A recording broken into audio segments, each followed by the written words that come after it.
Kamatay mo sa sinanggo ni nga to ang mga amigo na to speakers. Magisgot na ganita o kinsay unang natukod, kinsay unang gitukod. Mingon din sila, kami mo yung unang gitukod. Kamu mga 70, because kalayo ra ninyo, 18th century ra mo. Maguwang pamangani ninyo ang tanduay. Mo ganila mga eksos. Ang kuno na to na kay tinud na puna 19th century. So karon magisgot na pud kining kinsay nagpatay ni Kristo.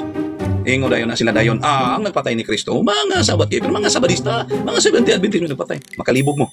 Ngano man, magisgot kay pinakauna, kamo na dayon na. Magisgot nagpatay, muli kay na mo dayon. Kamo kay una, di kamo nagpatay. Di ba klaro kayo? So mo na siya, mo na yung si San Pablo din sa ikaduhang Korinto sa 4 bersikulo 2, amo na nang gisalikoy ng mga siniwitik. Ingon sa dinyo, basa na? O gisalikoy na mo ang mga pamagi nga makauulaw og siniwitik. Nagdumili kami sa pagbuhat sa lipat-lipat o sa pagsambog sa mga pulong sa Dios. Ilan na nang ikuan ng lipat-lipat. Kaya ano man ang inyong style lipat-lipat. Pag moingon na gani kinsay nagpatay, sabid Adventist. Kinsay unang gitukod kami, amingon ni kamo. Asti na layos din noon. Ang siniwitik mao nang magsulti og mga butang nga walay koneksyon sa iyahang gitawag o giklaim. Kana manggong Seventh-day Adventist og imuha nang giangkon giangkonas tong higala nga ato ang gireaksyonan karon nga mingbuto lang ni abtong 19th century pinaagi sa upat ka mga Amerikano ug sumala pa niya dili na nila tawag ining masupak. Pero ang ilang question kung giangkon sa Iglesia Katolika o sa mga Katoliko nga ang Iglesia Katolika Apostolika Romana mao ang gitawag og una, so therefore ang simbahang Katoliko daw ang nagpapatay kang Kristo. So, ang question din na, tama ba na siya nga klase nga understanding? Actually, kung imo tan-awon, binuang mo na klarong gitawag og sinwitik, kadugayan og ginastify sa ilang mga argumento, sa iyahang gitawag og mga claims, mahulog nga surambawon ang pagsabot sa kasaysayan, ilabi na sa kasaysayan sa Kristyanidad, particularly ang Santa Iglesia Katolika Apostolika Romana. Tinuod man kana nga ang nagpapatay kang Kristo mga sabadista.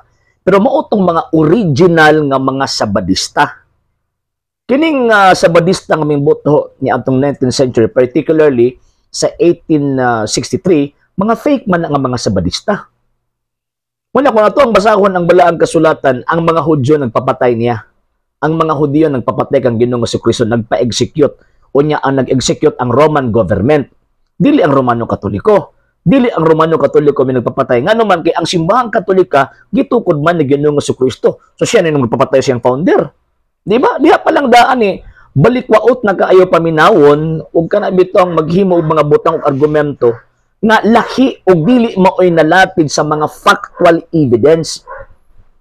So number 1, sinwitik na ngano man kay again justified daw kunya nga sabadista sila nya ang word na gigamit sa sabadista mga nagpapatay kang Kristo. So therefore, mas una pang mga sabadista. Wala niya gidistinguish ang katong original o katong fake nga sabadista. Ang original nga sabadista, ang religion Judaism.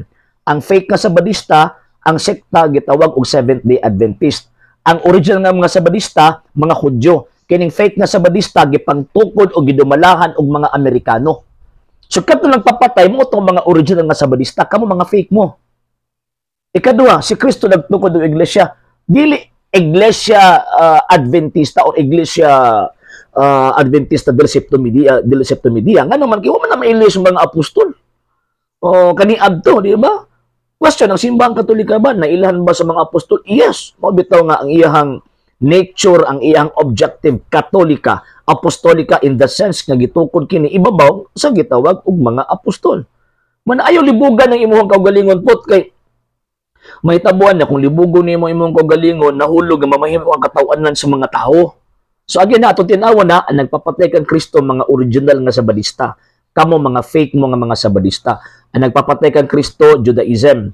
Kamo ipangtukod lang mo og tawag ining mga kano nya ang Iglesia Katolika Apostolika Romana mao nang gitukod ni Kristong iglesia nga giluto sa una, ikaduha, ikatulong siglo og bidaog sa pagpanglutos after the 3rd century. Ug mao na nga gideclare sa Roma mga 4th century nga mao ang state religion or gitawag og Kristyanidad. Ug ang kanang Christianity again gitukod na ni Kristo ug mao nang Santa Iglesia Katolika Apostolika Romana ug wala nay lain. So kanang sinwitik mo nang imo ay nagipahid sa mo switik mo nang klaro. Sa hindi pa po nakapag-follow sa mga pages po natin, i-follow nyo po yung mga pages po natin. RJ Horolanciano II TV, Argumento page, Kuya Apologies TV page and RJ's Vlog 2022.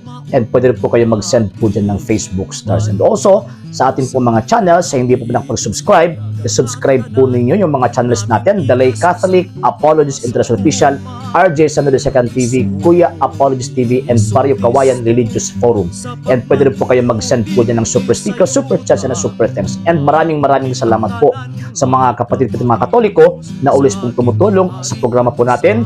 Maraming salamat po. Nang dahil po sa tulong at suporta po ninyo, ang programa pong ito, until now, andito pa rin po sa social media.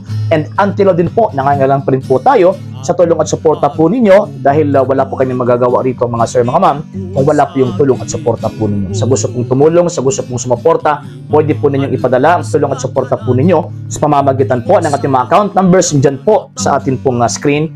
And pwede nyo po kaming i-message sa ating pong page kung via remittance po yung ipadala po ninyo. Maraming salamat po in advance.